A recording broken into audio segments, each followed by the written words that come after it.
the heck? So pretty. Can you believe it?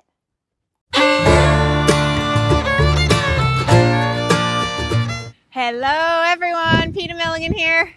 And Milligan. At Milligan Farms. We're glad to have you yet again. Does it look cold out here? It feels cold out here. Yeah. It's cold here in northern Alabama, and we're so glad to have you here. We're gonna go finish some chores. See you soon.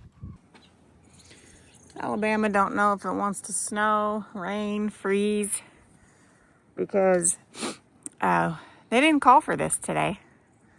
Which I don't really think that the Alabama weather teams know exactly what's supposed to happen, ever.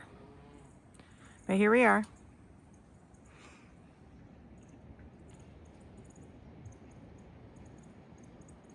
There's Klein, loving all of it.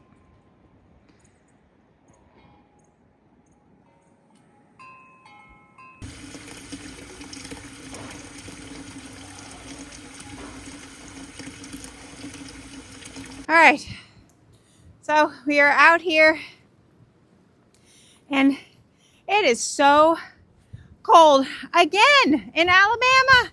It's cold. So we're going to put some hot water on our troughs over here because they're very frozen. Everybody's very thirsty. Here's some warm water to hopefully get it a little melted so that we can figure some stuff out.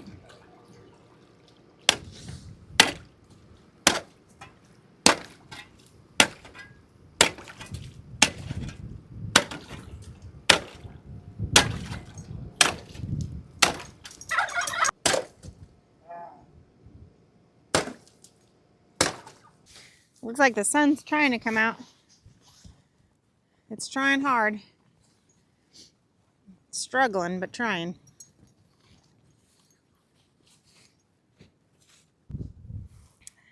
You can even see the water glistening.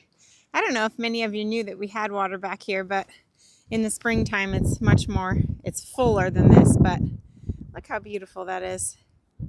It's looking real pretty. Real pretty out here. Cold, but pretty. Some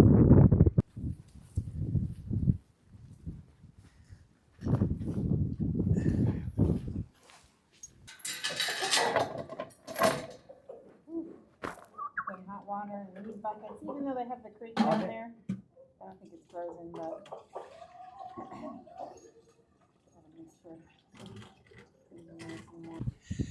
oh my gosh, you guys. We are gonna go back inside. This is just way too cold for me. I don't know how you guys do it up in the north because this is very rare for us here, but man, I am like freezing cold. It is not fun at all. Is it fun for you? Maybe later on. Maybe. He probably doesn't mind it. He wishes that there was probably more snow. Well, I wish it was warmer now. You wish it, see, we wish it was warm. Cool. I was actually thinking today's probably a good day to prune my fruit trees because it's so frozen that these things are definitely dormant probably. So I wonder if I should do that today. I think I might. Yep, I think I might. These are the said fruit trees. I got apples, pears, plum, and a peach and a cherry. And I'm probably going to prune these because look at this. Look at all them shoots. They need some help for sure. So we're going to do that. Whew, maybe I'll wait till it warms up. I don't think it's going to, but. All right, so it's freezing cold and I decided to make some brown butter chocolate chip cookies. And we have a neighbor that moved in, gosh, when did they move in? It's been a couple months now. A couple months now. And normally Why is it snowing in Alabama? Yeah, why is it snowing in Alabama? Normally, I already have given them something and introduced ourselves, but we just haven't been able to do that. So, we're going to do that right now.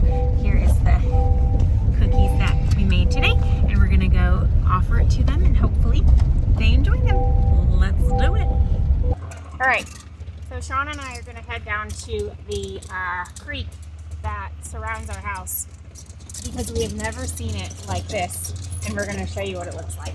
It's pretty cool. It looks to be frozen solid, and then the snow that came in yesterday and this morning just kind of laid on top of it. And so you can see exactly where the creek goes. It looks like a river when it's full, but it's not all the way full right now. It's actually pretty full right now, but that's what it looks like. This is where we go fishing in the spring, summer, and fall when it's full.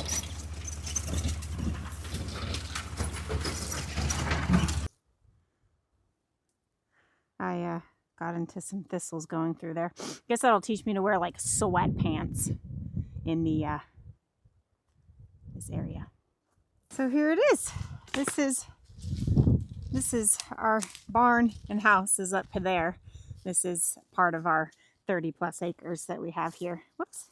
And it is, I've never seen it like this, but it's so much fun to fish down here. It's just so peaceful and wonderful, and I just love it. That's one of the big things I loved about when we purchased this place. It's just so picturesque, if you will. And I don't know if I've said it enough, which I probably have in my last 3 or 4 videos, but it's cold as heck out here. Babe, are you cold? It's cold. Your hands are cold. He's got his hands in his pocket. I'm the one that brings the gloves because I don't like being cold at all. And you don't move to Alabama to be cold at all. But look at this. I mean, what the heck? So pretty. Can you believe it?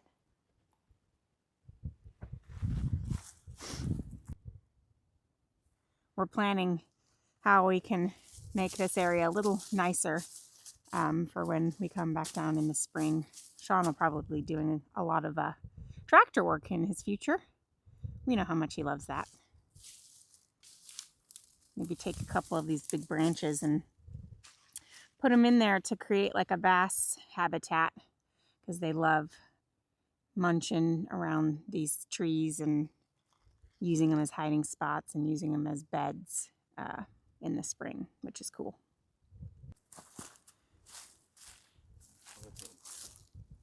Trying to gauge how frozen it is. It doesn't seem like it's just the surface, because Sean threw a couple sticks out there. But that's why the snow is sticking. Whoa. Oh yeah, just the surface. Super pretty though.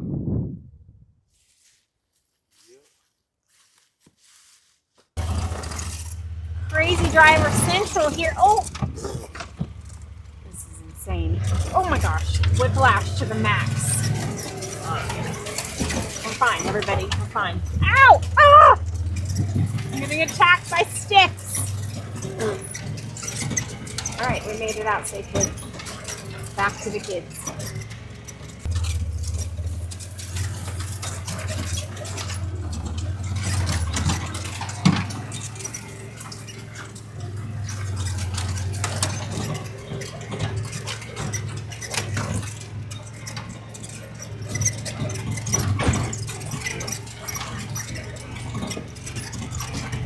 Alright, I'm going to show you guys my seed growing station. There's Dash back there. It's nothing fancy, and you don't need anything fancy to grow some seeds. I do not have a greenhouse. Would I like a greenhouse? Of course I want a greenhouse. Is my husband going to build me a greenhouse? One day he will. Does he know that? I'm not sure. But eventually we will get one. Let me show you what it looks like when we grow seeds here. This is it. This is the setup. My dining room table. Just 3 layers of goodness. Got some grow mats here. My Haas seeds. I mean, look at these things. We got colossal jalapenos. We got habaneros. We got Carolina Reapers. We got cowhorn peppers. We got Greek pepperoncinis. And we got some bell peppers up in this business. We got some flowers here. These are all my tomato varieties. And these are just more jalapenos because we grow a ton of jalapenos. But this is it. This is my setup. Look how amazing this is. Just a tiny thing. We got a little Walmart rack here. Ain't nothing special, but will they fill our garden? 100% they will. So if you feel like you have to have fancy stuff to grow seeds in your house, you don't. Here's proof that you don't. Oh, uh-oh. Whoa! What's going on with your hair? What do you mean? What's going on with your hair? What is happening? Anywho, this setup is all you need. And you may not even need this. You can grow it in whatever you want. You can do milk jugs. You can do whatever you have on hand, whatever you have repurposed, whatever supplies that you have just sitting in the garage. To grow your own food does not have to feel stressful at all. Sometimes our gardens work, sometimes they don't. Sometimes my tomatoes grow just how I want them, sometimes they don't. Sometimes my cabbage turns out ridiculously amazing, and sometimes it dies and does terrible because of pests and disease and whatever happens that year. But I'm telling you, if you're not doing it, you should, because it's very rewarding and it's super fun too. When spring comes, summertime, fall, I love spending time in the garden, and these little seeds over here help me do just that. All right. So I figured that I would share with you kind of like the coloring differences, because I have right now, I have a standard, a blonde, and a white, so that you can see the difference in color of these beautiful babies. Oh, he just took a giant poo stain. Yuck. This is why we put these towels here. They get very nervous and they just want to cuddle with you. But instead, oh, come here. We're trying to show you off, silly. This is a little standard baby. And it kind of just looks like, you know, a watermelon with legs at the moment. But when he, when he grows up, he's going to be a big boy, and these stripes will go away. For now, he's just adorable, and we love spending time with these little guys. They're very sketchy. Hi, you're fine. Your friends are in their cage. We're going to actually show you as well how we get them to start eating a couple days after hatch, because emus don't naturally know how to just eat right away like chicks. You have to kind of like guide them and show them how to do it. And so that's a lesson that we have to learn right out the gate. And I'll show you some tricks of what we do in order to do that. This guy is just crazy. We're going to have to go get one of your friends, huh? Do you want me to go get somebody else? We'll do that. All right, so here is the little white chick. I wasn't able to show you guys a fully hatched and fluffy white chick in the last video because, you know, unfortunately we had lost that chick. But this girl or boy, we're waiting on DNA. Look at how beautiful she is. Like, just a gorgeous little specimen. She got her little wings right here. She's just so sweet. And she was born, I think, let's see, last Wednesday. So she's not even a week old yet. But she's just so beautiful. If I could keep all of these, that would be my preference. But Sean won't let me, so we don't get to keep all of them. Uh-oh. Whoa! Oh, he's just gonna sit right there. Baby. This a baby bird. Whoa! Uh-oh. He's hijacking it. All right. This is so wonderful. Okay, here we go. All right, I had to switch things up because Dash got all crazy on me, and I think it was time for him to take a little nap. But anyways, we got ourselves a little blonde one right here. And a fun fact about emus is that They don't, right out of the gate, they don't know how to eat by themselves. They need just a little bit of coaxing and some help. And they're visual learners. So like if you tap on the water or tap on the food, they like to be taught how to eat stuff. Now, emus, they love kale, like love kale a lot. Oh God, she's a feisty one. She is, oh my God, she is over. Today she is a week old. He or she, I don't know.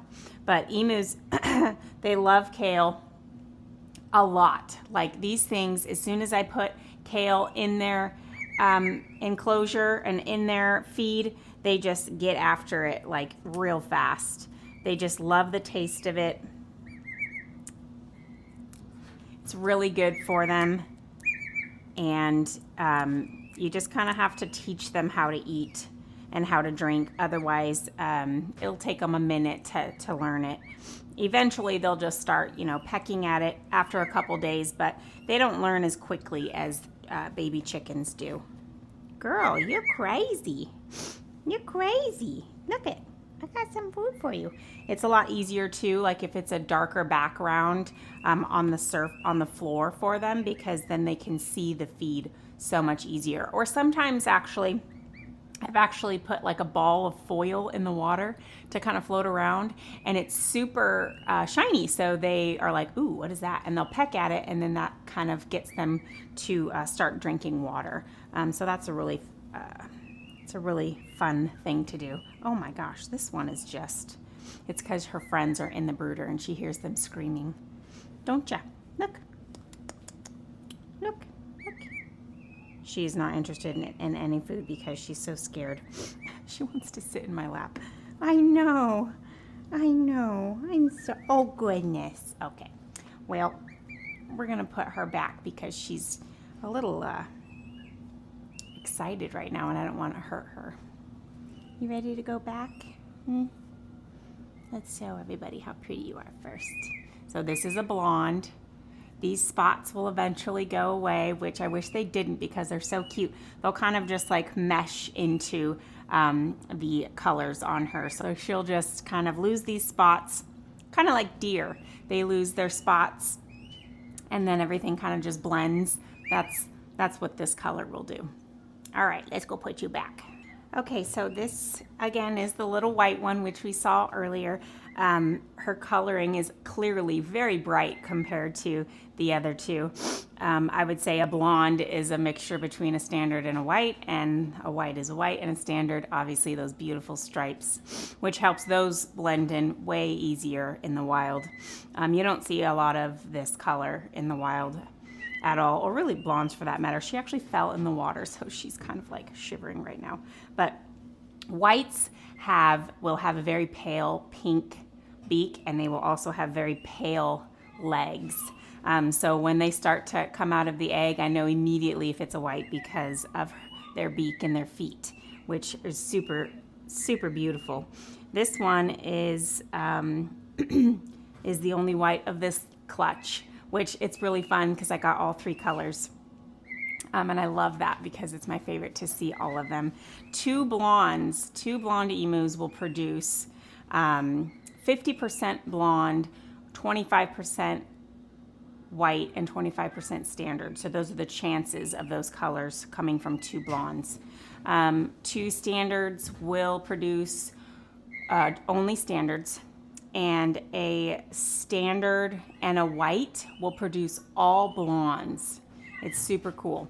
And then a standard and a blonde will produce 50-50 of those two colors. And then you don't ever want to breed a white and a white. The outcome is just not the greatest, and it's just not right for the animal. So my recommendation is that you don't ever do that. And you wouldn't have to, because you can get a standard and a white, not a standard and a white, you can get a blonde and produce 25% white, and then, or you can get a blonde and a white and produce 50-50 of those, and that really, would give you beautiful babies. So there's really no need to breed white and a white.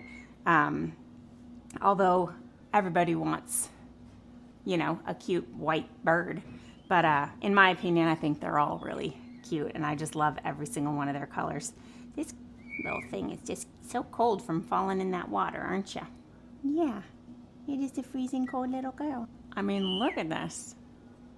So more often than not, you've heard me call baby emus dinosaurs. And if you haven't already looked at them, they are quite similar to some dinosaurs sometimes. I mean, the sounds they make me feel like I'm walking in a field of dinosaurs. When they're grunting, when they're drumming, it's just so cool to me. I literally feel like I'm in Jurassic World when I'm walking in the pasture with them and through the trees. It's just really cool. I mean, they look prehistoric. Have you seen their feet? I mean, emu's feet, if that doesn't look like a velociraptor foot, I don't know what does, because it's pretty similar. And just the gait of how they walk, you know, how it's kind of like hunched over and just so, I mean, come on. An emu is a dinosaur. It's just Milligan Farms scientific facts. That's just how we look at it. So, yeah, I mean, if you want a dinosaur in your pasture or on your farm, an emu is going to be the ticket for sure. They can also run so fast. An emu can run about 30, 35 max miles per hour, and holy cow, that's fast. Like, if that thing's getting out of my pasture, I guarantee you it's gonna be a while before I catch it. One of my emus, I had standard emus to start, Rudy and Constance. Golly, Rudy and Constance, they were my first emus, and when we moved here, they actually got out of their enclosure, and I literally like almost died because I thought they were gonna run away. They ended up not going anywhere. Like, that is how food driven and just loyal to our farm they were. So I ended up getting a bucket of food because it was them, it was the Highland cow that we had, and it was all our goats. And I ended up grabbing a bucket of food, and I just went over to all the animals, and I'm like, come on everybody. And lo and behold, the emus followed suit with all the other animals and just went right back into their enclosure. And so I feel like I got lucky because I've seen a ton of people lose their emus, and man, they had to go on these like giant bird hunts in their neighborhoods, and sometimes the emus were like miles away by the time they were even able to find them. So yeah, I don't want that to happen to me, and I hope it never does, because that would just be insane. So if I haven't convinced you already, you're gonna need a baby dinosaur. I mean, look at her. Come on, guys. You want one. I know you do. Boop, boop, boop, boop. Murphy and I are going to go check for some chicken eggs, and hopefully the sun keeps coming out because it's looking real nice right now. This motley crew. Were you guys out exploring? Yeah? Where'd Rip go? Huh? Where'd Rippy go, Gertrude? Murphy, you getting into trouble? Look where I found an egg just now. You're not going to believe it. Look at this. In with the, hey, great spot. Hawk line. It's a good spot. Well, that is all we have. I want to thank everyone for being here yet again. We're so privileged to have each and every one of you watch us and our family and support everything we do. And the emus love it too. And we hope that everyone has an amazing week. And we can't wait to see you soon. Until next time, bye.